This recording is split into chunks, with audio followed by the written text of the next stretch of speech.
வணக்கம். தேசம் சர்வதேசம் செய்திகளை அடுத்தடுத்து பார்க்கலாம்.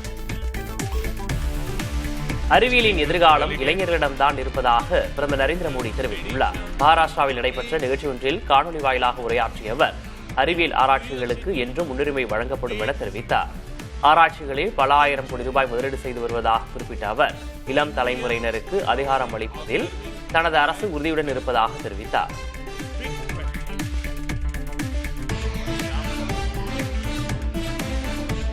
குடியரசு துணைத் தலைவர் தேர்தலுக்கான வேட்பாளர்களை தேர்வு செய்யும் பணிகளில் இந்தியா கூட்டணி இறங்கியுள்ளது. இதற்காக வரும் 18ஆம் தேதி டெல்லியில் இந்தியா கூட்டணி கட்சி தலைவர்களின் ஆலோசனைக் கூட்டம் நடைபெற உள்ளதாக தகவல்கள் கிடைத்துள்ளன. இது தொடர்பாக கூட்டணி தலைவர்களை தொடர்பு கொண்டு காங்கிரஸ் தலைவரும் மாநிலங்களவை எதிர்க்கட்சித் தலைவருமான மல்லிகார்ஜுன் கார்கே பேசி வருவதாக கட்சி வட்டாரங்கள் தெரிவிக்கின்றன.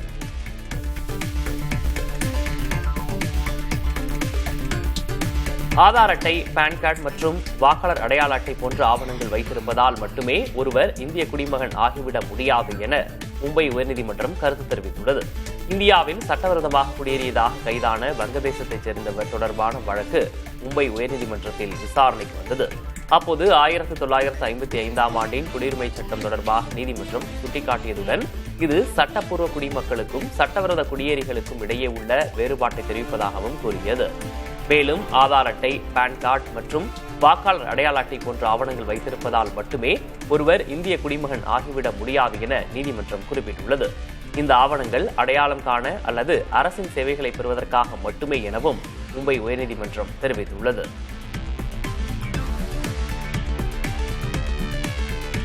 வாக்காளர் பட்டியலில் குளறுபடிகள் இருப்பதாக தேர்தல் ஆணையம் கூறும் பட்சத்தில் பிரதமர் மோடி ராஜினாமா செய்வதுடன் மக்களவையும் கலைக்கப்பட வேண்டும் என திரிணாமுல் காங்கிரஸ் கட்சி எம்பி அபிஷேக் பானர்ஜி தெரிவித்துள்ளார். நாடெங்கும் வாக்காளர் பட்டியலில் பெரிய அளவில் முறைகேடுகள் நடந்திருப்பதாகவும் இதனால் பாஜக பலன் பெற்றுள்ளதாகவும் கொல்கத்தாவில் அவர் குற்றம் சாட்டினார். தற்போதுள்ள வாக்காளர் பட்டியல்படிதான் 2024ஆம் ஆண்டு மக்களவைத் தேர்தல் நடைபெற்று அதில்தான் பாஜக வென்றது என்றும், தற்போது முறைகேடுகள் தெரியவந்துள்ள நிலையில் அந்த வெற்றியே செல்லாது ஆகிவிடுவதாகவும் அபிஷேக் பானர்ஜி தெரிவித்தார். வாக்காளர் பட்டியல் சிறப்பு திருத்தத்தை குறிப்பிட்ட சில மாநிலங்களில் மட்டுமில்லாமல் எல்லா மாநிலங்களிலும் மேற்கொள்ள வேண்டும் என்றும் அபிஷேக் பானர்ஜி தெரிவித்தார். நாடாளுமன்ற மழைக்கால கூட்டத்தொடரில் 2 அவைகளிலும் எதிர்க்கட்சி உறுப்பினர்களின்றி மசோதாக்கள் நிறைவேற்றப்பட்டுள்ளன. மக்களவை, மாநிலங்களவை இரண்டிலும் பல்வேறு மசோதாக்கள் எதிர்க்கட்சி உறுப்பினர் இல்லாமல் ஆளும் கூட்டணி கட்சி எம்பிக்களின் குரல் வாக்கெடுப்பு ஆதரவு மூலம் நிறைவேற்றப்படுகின்றன.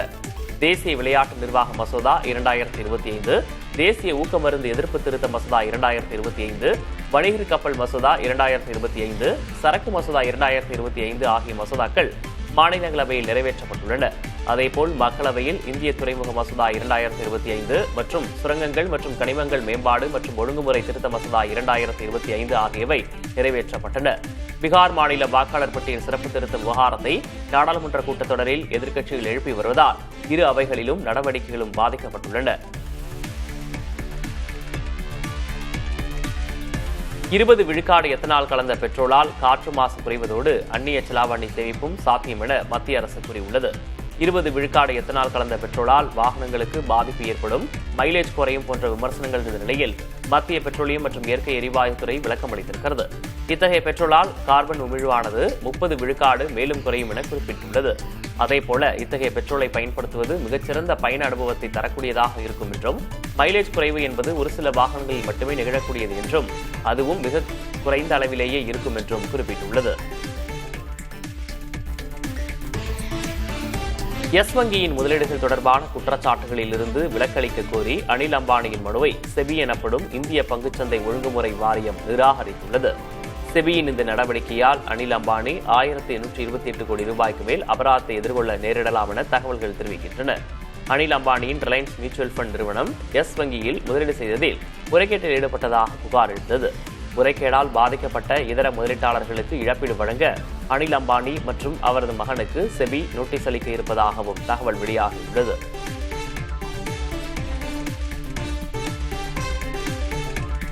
ஹைதராபாத்தில் ஆள் நடமாட்டம் மிகுந்த பகுதியில் துப்பாக்கி முனையில் நகைக்கடையில் நடந்த கொள்ளை சம்பவம் பதற்றத்தை ஏற்படுத்தியது. சாண்டா நகர் பகுதியில் உள்ள கஜானா ஜுவல்லர்ஸ் என்ற கடைக்குள் துப்பாக்கிகளுடன் நுழைந்த கொள்ளையர்கள் அங்கிருந்த ஊழியர்களை மிரட்டி நகைகளை கொள்ளையடித்துள்ளனர். கொள்ளையை தடுக்க முயன்ற உதவி மேலாளரை அவர்களில் ஒருவர் துப்பாக்கியால் சுட்டார். இதில் அவருக்கு தொடைப்பகுதியில் படுகாயம் ஏற்பட்டது. கடையில் இருந்த சிசிடிவி கேமராவில் இந்த காட்சிகள் பதிவாகியுள்ளன. காயமடைந்த உதவி மேலாளர் மருத்துவமனையில் அனுமதிக்கப்பட்டுள்ளார்.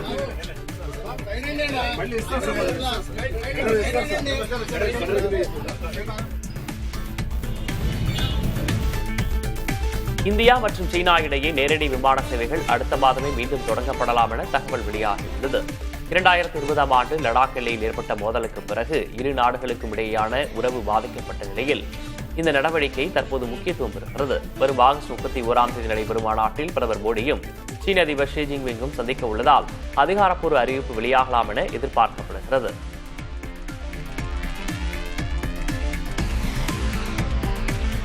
தங்களை துன்புறுத்தும் IAS அதிகாரி மீது நடவடிக்கை எடுக்க வேண்டும் என உத்தரப்பிரதேச முதலமைச்சர் யோகி ஆதித்யநாத்துக்கு அந்த மாநிலத்தின் பெண் ஊழியர்கள் சிலர் புகார் தெரிவித்துள்ளனர். நொய்டா வரித்துறை அலுவலகத்தில் பணியாற்றும் பெண் ஊழியர்கள் முதல்வருக்கு எழுதியுள்ள கடிதத்தில் கூடுதல் ஆணையர் தேவையில்லாமல் அறைக்கு அழைத்து பெண் ஊழியர்களை நெடுநேரம் காக்க வைப்பதாக கூறியுள்ளனர். இரவு நேரத்தில் வீடியோ காலில் அழைத்து அவமதிக்கும் வகையிலும் மிரட்டும் தொனியிலும் பேசுவதாகவும் தெரிவித்துள்ளனர்.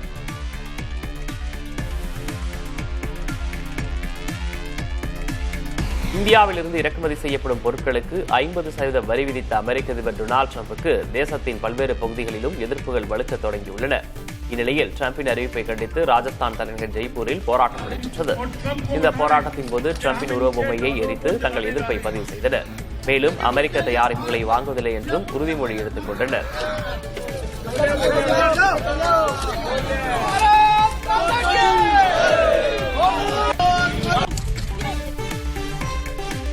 சாலைகளில் தெரியும் கால்நடைகளை அப்புறப்படுத்த ராஜஸ்தான் உயர்நீதிமன்றம் உத்தரவிட்டுள்ளது. சாலைகளில் தெரியும் கால்நடைகளால் பொதுமக்களுக்கு ஏற்படும் பிரச்சனையை தீர்க்க மாநகராட்சி மற்றும் நெடுஞ்சாலைத்துறை அதிகாரிகளுக்கு நீதிமன்றம் பல்வேறு தற்காலிக உத்தரவுகளை பிறப்பித்தது. அதில் கால்நடைகளுக்கான காப்பகங்களின் நிலையை மேம்படுத்த வேண்டும் என்றும் பொதுமக்கள் புகார் அளிப்பதற்கான வழிமுறைகளை உருவாக்க வேண்டும் எனவும் அறிவுறுத்தப்பட்டுள்ளது.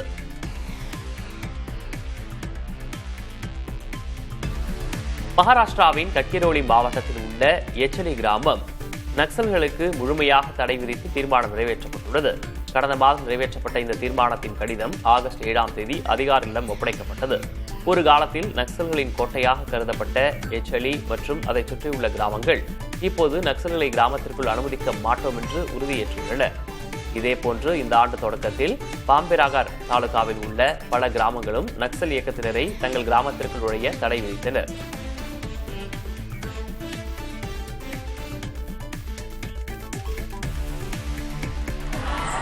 சத்தீஸ்கர் மாநிலத்தில் ராட்டினத்திலிருந்து நிலை தடுமாறி கீழே விழ இருந்த பெண்ணை இளைஞர் ஒருவர் காப்பாற்றிய காணொலி வைரலாகி வருகிறது.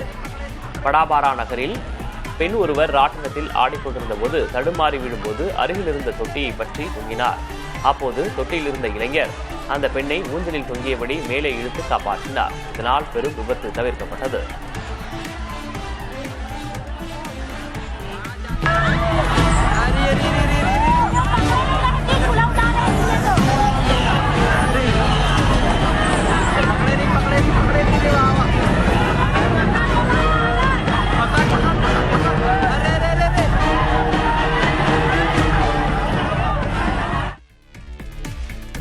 ராஜஸ்தான் மாநிலத்தில் 6 மாதங்களில் 600க்கும் மேற்பட்ட பாலியல் வன்கொடுமை சம்பவங்கள் நிகழ்ந்திருக்கும் அதிர்ச்சி தகவல் வெளியாகியுள்ளது.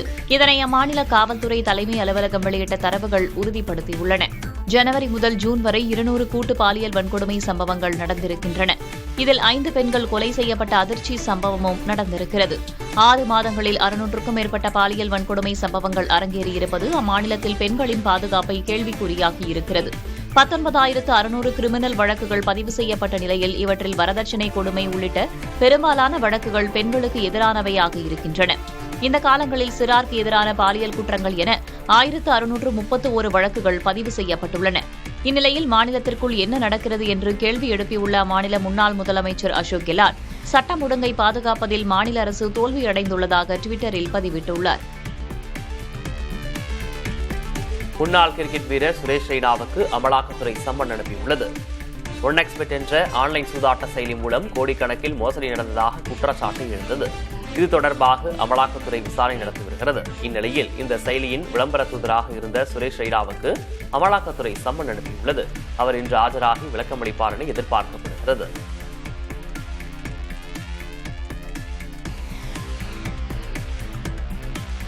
யுக்ரைனின் நிலப்பரப்பை விட்டுத் தருவதன் மூலம் அமைதி ஏற்படாது என அந்நாட்டின் படை வீரர்கள் உறுதிபட தெரிவித்துள்ளனர். இதுவரை ரஷ்யா கைப்பற்றியுள்ள தங்கள் நிலப்பரப்பையும் மீட்டெடுப்பது அவசியம் என்றும், குறிப்பிட்ட இடங்களை நாடுகளுக்கிடையில் பரிமாறிக்கொள்வதன் மூலம் அமைதியை ஏற்படுத்துவதில் தங்களுக்கு உடன்பாடு இல்லை எனவும் அவர்கள் திட்டவட்டமாக கூறியுள்ளனர். ரஷ்யா யுக்ரைன் இடையிலான சண்டையை முடிவுக்கு கொண்டுவர இந்திய பிரதமர் மோடி உள்ளிட்ட தலைவர்கள் முயற்சிகளை முன்னெடுத்து வருகின்றனர்.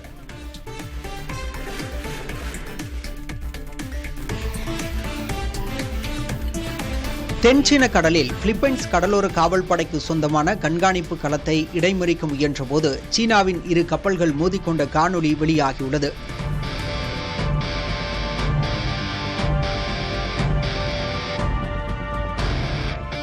சீன கடலோர காவல் படையைச் சேர்ந்த கப்பலும் கடற்படைக்கு சொந்தமான கப்பலும் ஒன்றுக்கொண்டு மோதிக்கொண்டதாகவும் இதில் 2 கப்பல்களுமே சேதமடைந்ததாகவும் பிலிப்பைன்ஸ் கடலோர காவல் படை தெரிவித்துள்ளது. தங்கள் நாட்டின் மீனவர்களுக்கு உதவிப் பொருட்களை வழங்கும் படகுகளுக்கு பாதுகாப்பாக ரோந்தில் ஈடுபட்டிருந்த கடற்படைக்கு சொந்தமான கப்பலை இடைமறிக்க முயன்றபோது 2 கப்பல்களும் மோதிக்கொண்டதாக பிலிப்பைன்ஸ் கடலோர காவல் படை தெரிவித்துள்ளது. மீட்பு மற்றும் மருத்துவ உதவிகள் வழங்க தயாராக இருப்பதாக கூறியும் சீன கப்பல்களிலிருந்து எவ்வித மறுபதிலும் கிடைக்கவில்லை எனவும் பிலிப்பைன்ஸ் கடலோர காவல் படையினர் தெரிவித்துள்ளனர். தென்சீன கடலில் பிலிப்பைன்ஸும் சீனாவும் உரிமை கொண்டாடும் ஸ்கார்போரோ சோல் பகுதியில் கப்பல்கள் மோதிக்கொண்டுள்ளன.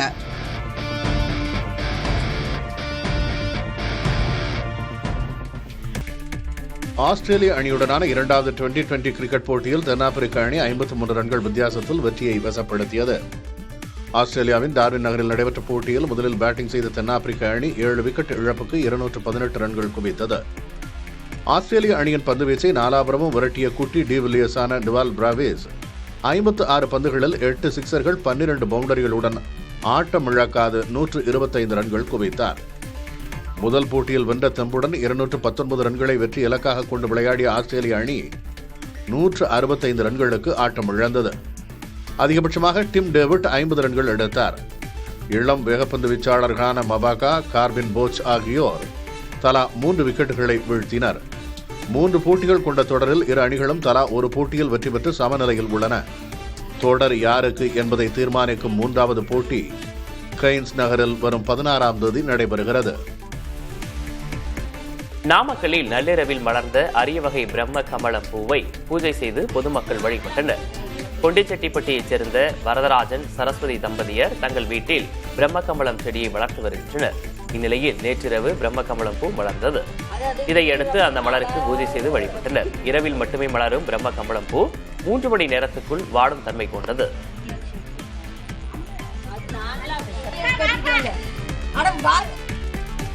கர்ப்பிணி மனைவியை கவனித்துக் கொள்ள பெங்களூருவைச் சேர்ந்த இளைஞர் ஒருவர் தனது 1.2 கோடி ரூபாய் ஊதிய வேலையை ராஜினாமா செய்துள்ளார்.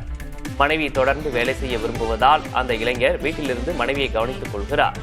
இதுகுறித்து ரெடிட் தளத்தில் பகிர்ந்துள்ள அவர், எனது அனுபவம் காரணமாக நான் நினைக்கும் போது மீண்டும் வேலைக்கு செல்ல முடியும். வாழ்க்கையில் சரியான நேரத்தில் சரியான இடத்தில் இருப்பதுதான் முக்கியம். உங்கள் குடும்பத்தினருக்கு நீங்கள் தேவைப்படும் சமயத்தில் அவர்களுடன் இருப்பது முக்கியம். மற்றதெல்லாம் அதற்கு பிறகுதான் என்று குறிப்பிட்டுள்ளார்.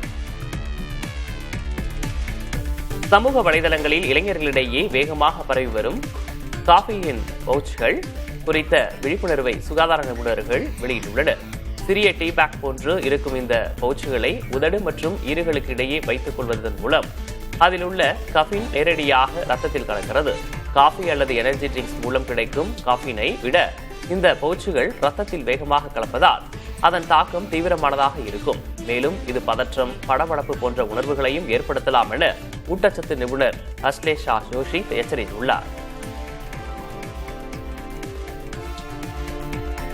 கூகுள் நிறுவனத்தின் குரோம் பிரவுசரை $34.5 பில்லியன் வாங்க பெர்ப்ளெக்சிட்டி நிறுவனம் முன்வந்துள்ளது. 3 ஆண்டுகள் மட்டுமே ஆன இந்த ஸ்டார்ட் அப் நிறுவனத்தின் மதிப்பு $18 பில்லியன். ஆனால் இந்த மாபெரும் தொகைக்கான நிதியுதவியை பல முதலீட்டு நிறுவனங்கள் வழங்க வருவதாக பெர்ப்ளெக்சிட்டி தெரிவித்துள்ளது. உலகம் முழுவதிலும் 3 பில்லியனுக்கும் அதிகமான பயனர்களை கொண்ட குரோம் பிரவுசரை ஏஐ தேடல் சந்தையில் ஆதிக்கம் செலுத்த ஒரு முக்கியமான கருவியாக பெர்ப்ளெக்சிட்டி கருதுகிறது.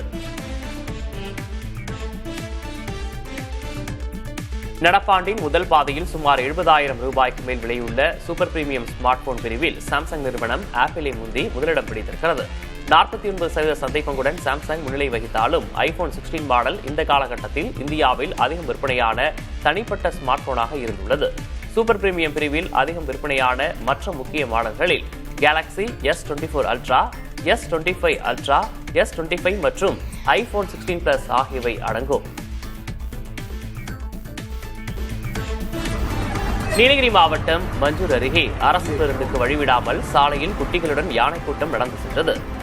மஞ்சூரிலிருந்து கோவைக்கு சென்ற அரசு பேருந்துக்கு வழிவிடாமல் 2 குட்டிகளுடன் 7 யானைகள் பேருந்தின் முன்புறம் நடந்து சென்றது. அதே சமயம் சாலையில் எதிரே வந்த காருக்கு யானை கூட்டம் வழிவிட்டது. இது அனைவரையும் வேப்படைய வைத்தது.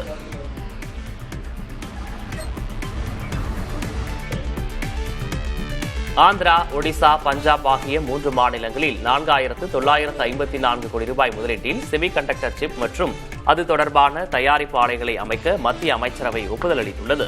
கடந்த 11 ஆண்டுகளில் இந்தியாவின் மின்னணு பொருட்கள் உற்பத்தி 6 மடங்கு உயர்ந்து 12 லட்சம் கோடி ரூபாயை தொட்டுள்ளதாக மத்திய அமைச்சரவை கூட்டத்திற்கு பின் அமைச்சர் அஸ்வினி வைஷ்ணவ் தெரிவித்தார்.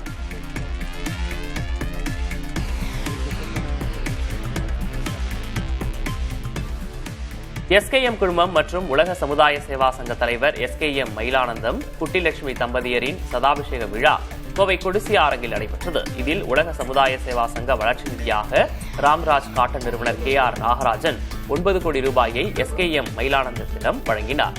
SKM மயிலானந்தன் குறித்த வாழ்விடும் பேரின்பம், 1000 முறை கண்ட அருள்நிதி ஆகிய புத்தகங்களும் ராம்ராஜ் காட்டன் சார்பில் வேதாத்திரியம் 80 என்ற புத்தகமும் வெளியிடப்பட்டது. தொடர்ந்து SKM மயிலானந்தத்தின் வாழ்க்கை குறித்த குறும்படமும் வெளியிடப்பட்டது. திருப்பூர் மாவட்டம் அவிநாசி தாமரைகுளத்தில் 8000 பனைமரக் கன்றுகள் நடப்பட்டன.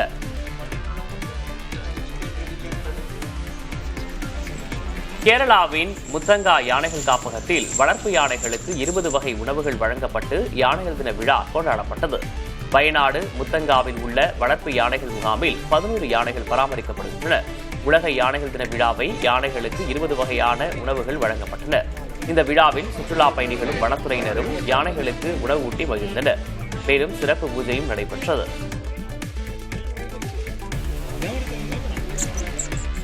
கோல்டு ETF ஃபண்டுகளில் முதலீடுகள் 3 மாதங்களுக்கு பிறகு ஜூலை மாதத்தில் 40% குறைந்து 1256 கோடி ரூபாயாக சரிந்துள்ளதாக புள்ளி விவரங்கள் தெரிவிக்கின்றன. இதற்கு சர்வதேச அளவில் தங்கம் விலை ஏற்றத்தில் இருப்பது மற்றும் அமெரிக்காவின் வரி கொள்கைகளும் காரணம் என கூறப்படுகிறது. இருப்பினும் இந்த ஆண்டு ஜனவரி முதல் ஜூலை வரையிலான காலங்களில் கோல்டு ETF ஃபண்டுகளில் ஒட்டுமொத்தமாக 9277 கோடி ரூபாய்க்கு மேல் முதலீடு செய்யப்பட்டுள்ளது. அதேபோல கோல்டு ETF-இல் முதலீடு செய்யும் முதலீட்டாளர்களின் எண்ணிக்கை 78,69,000 உயர்ந்துள்ளது. சுமார் 1700 விமானிகளுக்கு தகுதியற்ற சிமுலேட்டர் சாதனங்களை பயன்படுத்தி பயிற்சி அளித்ததாக விமான போக்குவரத்து இயக்குநரகம் இண்டிகோ விமான நிறுவனத்திற்கு ஒரு நோட்டீஸ் அனுப்பியுள்ளது. கோழிக்கோடு, லே மற்றும் காட்மண்டு போன்ற விமான நிலையங்களில் விமானங்களை இயக்க கேட்டகரி C எனப்படும் முக்கியமான களப்பயிற்சி தேவை. ஆனால் அதற்கு அங்கீகரிக்கப்படாத சிமுலேட்டர்களை இண்டிகோ பயன்படுத்தியுள்ளதாக கூறப்படுகிறது.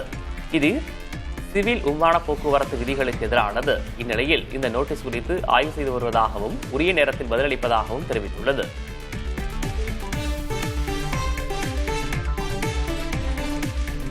பிரபல பாப்பாடகி மடோனா போப் லியோ காசாவிற்கு சென்று அங்குள்ள குழந்தைகளுக்கு உதவ வேண்டும் என்று கோரிக்கை விடுத்துள்ளார். தனது மகன் ரோகோவின் பிறந்தநாளை முன்னிட்டு சமூக ஊடகங்களில் அவர் வெளியிட்ட பதிவில், பசியால் வாடும் இந்த அப்பாவி குழந்தைகளை காப்பாற்ற மனிதாபிமான உதவிகளுக்கான கதவுகள் முழுமையாக திறக்கப்பட வேண்டும் என்று அவர் உருக்கமாக தெரிவித்துள்ளார். தாமதமாக முன் உங்கள் ஒளியை கொண்டு வாருங்கள் என போப் லியோவிடம் கோரிக்கை விடுத்துள்ளார்.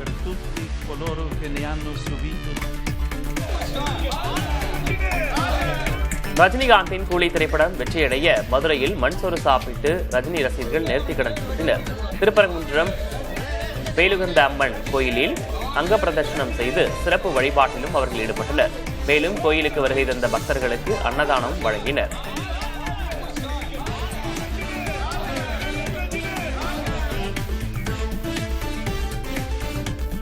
நடப்பாண்டில் ஆஸ்திரேலியாவுக்கு எதிரான பார்டர் கவாஸ்கர் டிராபி டெஸ்ட் தொடரில் 2126 ரன்கள் எடுத்த இந்திய அணி அதே 5 போட்டியில் கொண்ட இங்கிலாந்து தொடரில் 3809 ரன்கள் குவித்து வரலாற்று சாதனை படைத்துள்ளது.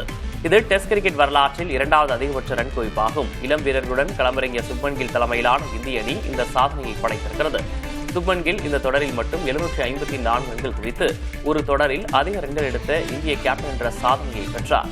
இந்த தொடரில் ரவீந்திர ஜடேஜா மற்றும் KL ராகுல் ஆகியோரும் 500க்கும் மேற்பட்ட ரன்கள் எடுத்துள்ளனர். இதன் மூலம் ஒரே தொடரில் 3 இந்திய வீரர்கள் 500க்கு மேல் ரன்கள் எடுத்தது இதுவே முதன்முறை என்ற பெருமையை இந்திய அணி பெற்றுள்ளது.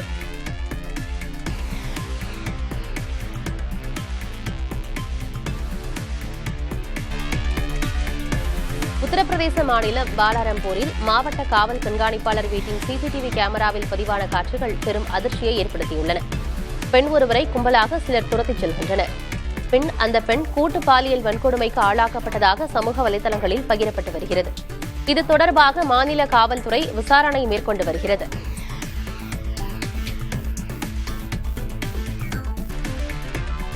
நாட்டின் சில்லறை பணவீக்கம் 8 ஆண்டுகளில் இல்லாத வகையில் கடந்த ஜூலையில் 1.55% குறைந்துள்ளதாக மத்திய அரசு தெரிவித்துள்ளது. இதற்கு முன்பு 2017ஆம் ஆண்டு ஜூலை மாதத்தில் சில்லறை பணவீக்கம் 1.46% இருந்தது. இதற்கு உணவுப் பொருட்கள் விலை குறைந்ததே முக்கிய காரணமாக சொல்லப்படுகிறது. குறிப்பாக காய்கறிகள், முட்டை, சர்க்கரை உள்ளிட்ட பொருட்களின் விலை குறைந்ததே காரணம் என மத்திய அரசு தெரிவித்துள்ளது. ஜூலையில் உணவுப் பொருட்களுக்கான பணவீக்கம் -1.76% இருந்தது. அமெரிக்காவின் புதிய வரிகள் காரணமாக இந்தியாவின் 55% ஏற்றுமதி பாதிக்கப்படலாம் என மத்திய நிதியமைச்சகம் நாடாளுமன்றத்தில் தெரிவித்துள்ளது.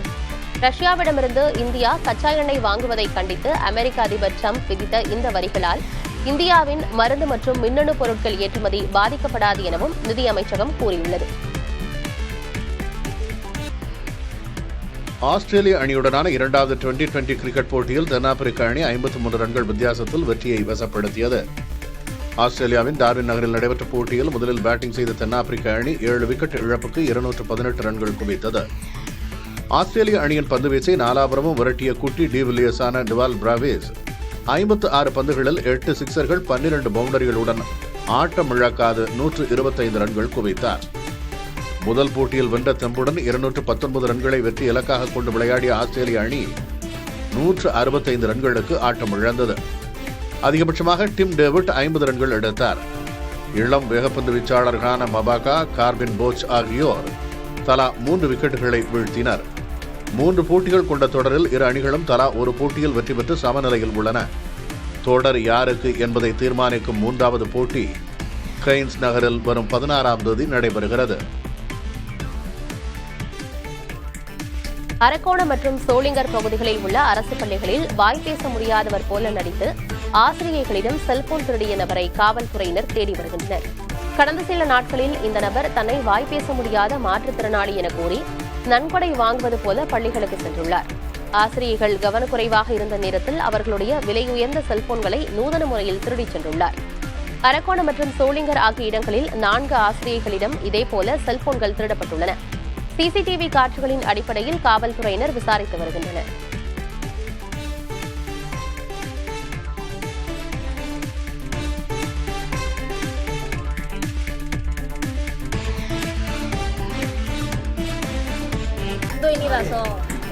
தென்கொரியாவில் வசிக்கும் இந்திய மாணவி குஷி சைவ உணவுகளை தேடி போராடும் வீடியோ சமூக வலைதளங்களில் வைரலாகி வருகிறது.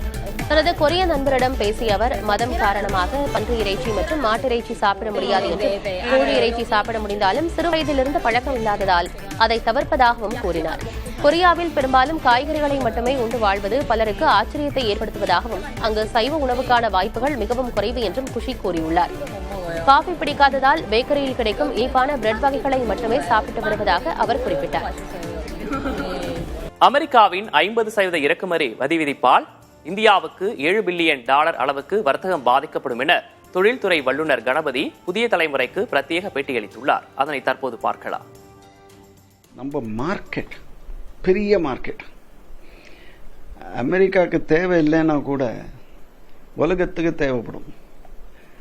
The world is big enough and India ஒரு இம்பார்ட்டன்ட் ட்ரேட் டீல் இப்போ யூகேயோட போட்டிருக்காங்க. அந்த டீலை மெச்சூர் பண்ணாலே நியூ மார்க்கெட்ஸ் வரும், யூரோப்பியன் யூனியன் மார்க்கெட் வரும். அதை தவிர ஆப்பிரிக்கா போகிறதுக்கு வாய்ப்பு இருக்குது, ஆசியான் போகலாம். ஸோ அதனால் நம்ம டைவர்சிஃபை பண்ணிகிட்டே இருக்கணும். தமிழகத்தில் இன்று 3 மாவட்டங்களில் கனமழைக்கு வாய்ப்புள்ளதாக சென்னை வானிலை ஆய்வு மையம் தெரிவித்துள்ளது. வானிலை ஆய்வு மையம் வெளியிட்டுள்ள அறிக்கையில் திருவள்ளூர், ராணிப்பேட்டை, நீலகிரி மாவட்டங்களில் கனமழை பெய்யும் என கணிக்கப்பட்டுள்ளது. சென்னையில் நகரின் ஒரு சில இடங்களில் இடி மின்னலுடன் லேசானது முதல் மிதமான மழை பெய்யக்கூடும் எனவும் தெரிவிக்கப்பட்டுள்ளது. தென் தமிழக கடலோரப் பகுதிகள், மன்னார் வளைகுடா, குமரிக்கடல் பகுதிகளில் 60 கிலோமீட்டர் வேகத்தில் சூறைக்காற்று வீசக்கூடும் எனவும் எச்சரிக்கப்பட்டுள்ளது.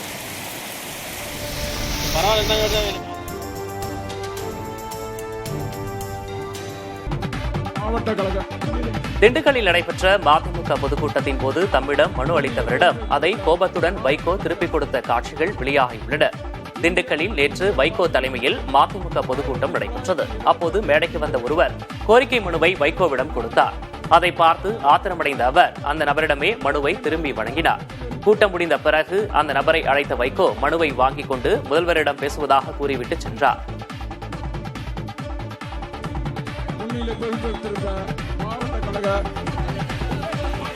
இந்திய பார்லிமெண்டத்தில் 1978 இருந்து 2025 ஆண்டு 30 ஆண்டுகளாக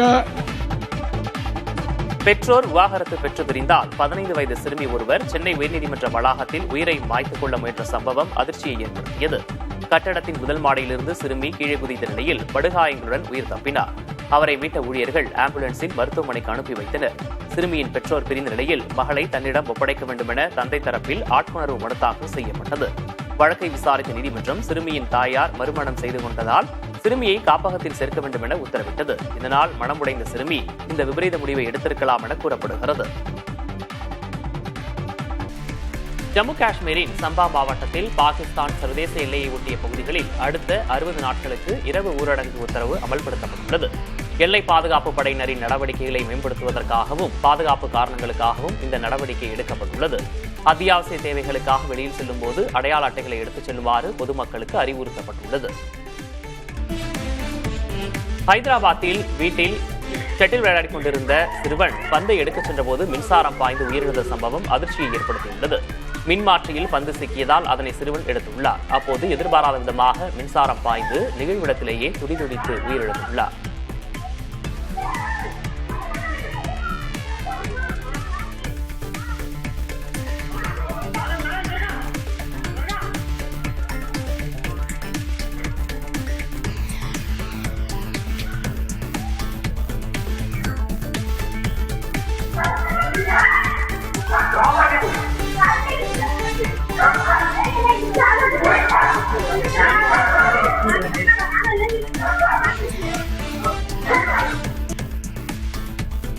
கர்நாடகா மாநிலத்தில் 2018 ஆண்டு சட்டமன்ற தேர்தலில் முதல்வர் சித்தராமையா முறைகேடு மூலம் வெற்றி பெற்றதாக பாஜக எம்பி லஹர் சிங் சரோயா தேர்தல் ஆணையத்தில் புகார் அளித்துள்ளார்.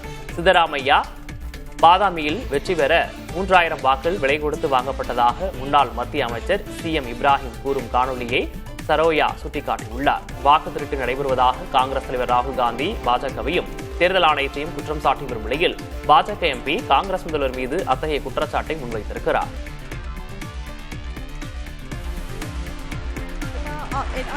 ஸ்வீடிஷ் தடகள வீரரான மாண்டோ டூப்ளாண்டிஸ் போல்வாட் போட்டியில் உலக சாதனை படைத்திருக்கிறார். 25 வயதேயான உலக சாம்பியனான இவர் போலாந்து நாட்டில் உள்ள புடாபெஸ்டில் நடந்த போட்டியில் 6.29 மீட்டர் உயரம் தாண்டினார்.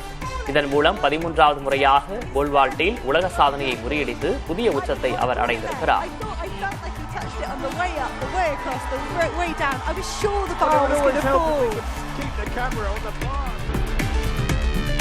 அயர்லாந்தில் வசிக்கும் இந்தியர்கள் மீது நடத்தப்படும் தாக்குதல்களுக்கு அந்நாட்டு அதிபர் மைக்கேல் டி ஹிக்கின்ஸ் கண்டனம் தெரிவித்துள்ளார்.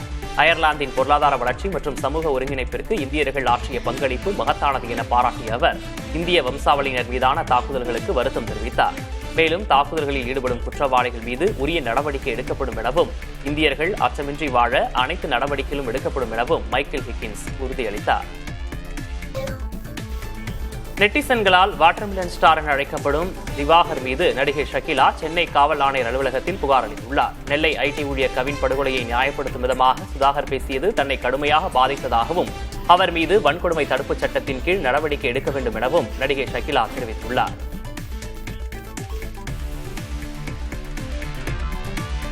கவின் கொலை வழக்கு ரொம்ப கஷ்டமா இருந்ததுங்க. ஏன்னா இப்போ அவங்க ஜாதி அவர் என்ன பேசியிருக்காரு, அவங்கவுங்க ஜாதியில் லவ் பண்ணியிருந்தா இந்த பிரச்சனையே இல்லைன்னு. லவ்வெல்லாம் ஜாதியை பார்த்து வர்றதா? இவருக்கு வந்து தக்க தண்டனை கிடைக்கணுன்றதுக்காக நான் வந்திருக்கேன் பேசுறதுக்கு. மதுரை மாவட்டம் சோழவந்தான் அருகே வெறிநாய் கடித்ததில் 3 வயது குழந்தை படுகாயமடைந்துள்ளது. மேலக்கால் கிராமத்தைச் சேர்ந்த ராஜ்குமார், நீலம்மாள் தம்பதியின் 3 வயது குழந்தை கருண்ராஜ் வீட்டிற்குள் விளையாடிக் கொண்டிருந்த போது உள்ளே நுழைந்த தெருநாய் கடித்து குதறியது. குழந்தையை காப்பாற்றிய பெற்றோர் மேலக்கால் அரசு ஆரம்ப சுகாதார நிலையத்தில் சேர்த்தனர். அங்கு முதலுதவி சிகிச்சைக்கு பிறகு தற்போது மதுரை அரசு ராஜாஜி மருத்துவமனையில் சிகிச்சை அளிக்கப்படுகிறது.